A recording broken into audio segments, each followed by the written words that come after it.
Hello avid watchers, welcome back to the channel. In today's news, according to Debrett's Guide to Etiquette and Modern Manners, money remains one of the few taboo topics in polite conversation. Money, although an obsession with some, remains a private matter for many, the social Bible decrees.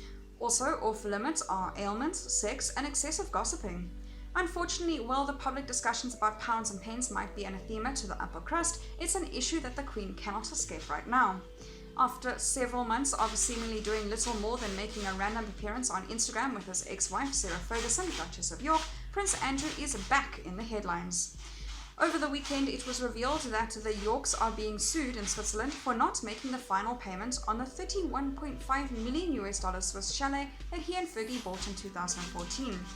Per the Times, Andrew and Fergie had arranged to pay for the 7-bedroom home in the exclusive mountain enclave in Verbier in installments and were due to pay the $12.5 million owing on New Year's Day this year.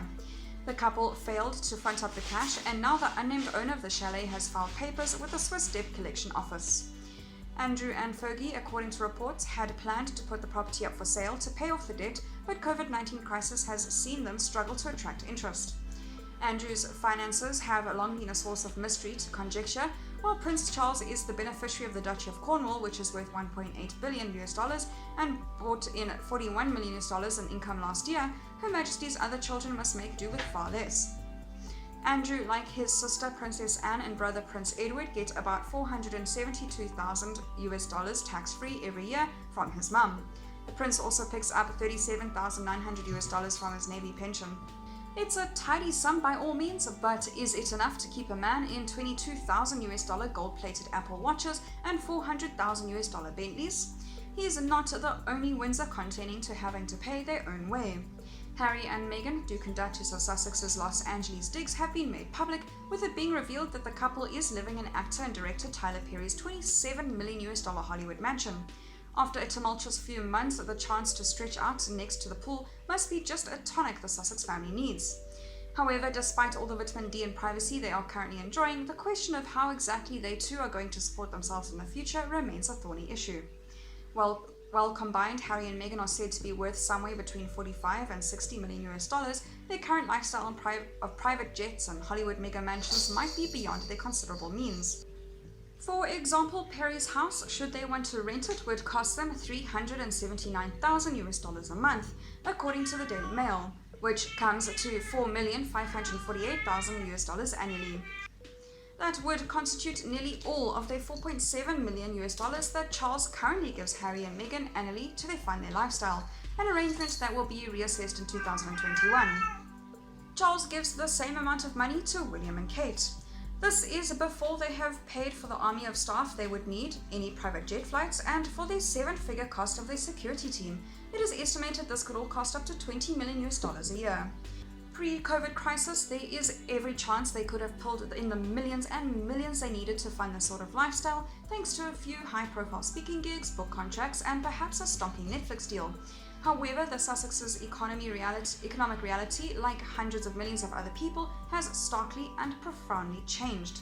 US film and TV productions are still shuttered, the publishing industry buckling with slowing sales, literary festivals cancelled, and Wall Street is having conniptions. With international conferences and billionaire confabs such as Sun Valley and Google Camp likely to be off the table for the time being, the chance of being the beneficiaries of some lovely 6- or 7-figure speaking jobs is pretty much non-existent.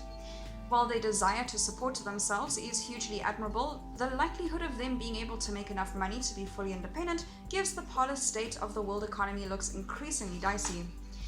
While the circumstances surrounding Andrew and Harry's decisions to step back from royal duties are wildly different, they face similar financial uncertainty.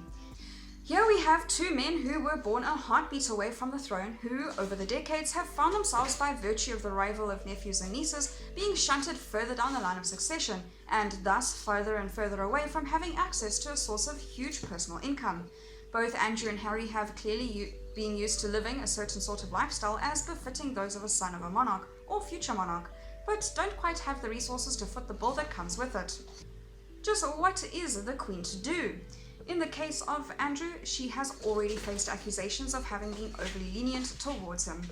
If she were to pay off his debt, it would be a public relations nightmare and would most likely provoke widespread anger, given the money could also be used to help the British National Health Service. If she doesn't step in, she faces the embarrassment of her son being potentially dragged through the Swiss courts.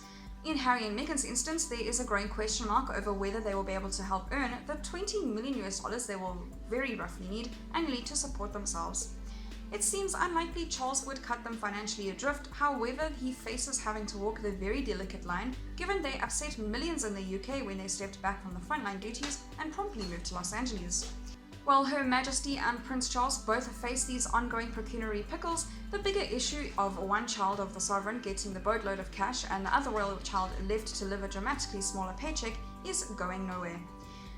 One day, Prince George will take possession of the Duchy of Cornwall, while Princess Charlotte and Prince Louis will have to make do with comparatively puny parental handouts. There are no easy answers here, only the potential for an ongoing slew of PR crises, given there has always been significant public sensitivity around the royal family and how they spend money. A situation made even more precarious given both Andrew and Harry are no longer official working members of the royal family. Sure, the Queen could cut a couple of checks and sort out the current $32.5 million muddle for Andrew and Harry and Meghan, but that is far from permanent fix and would mightily anger her subjects. However, nor can she let them flounder financially out of the big cold world that could just be a source of never-ending bad publicity. The only sure thing here is that unless something drastic changes in how the royal family divvies up the regal spoils, then the question of funding the life of princely spares will continue to wreak havoc for the decades to come. That is all for today's news. Thank you very much for watching. I'll see you next video.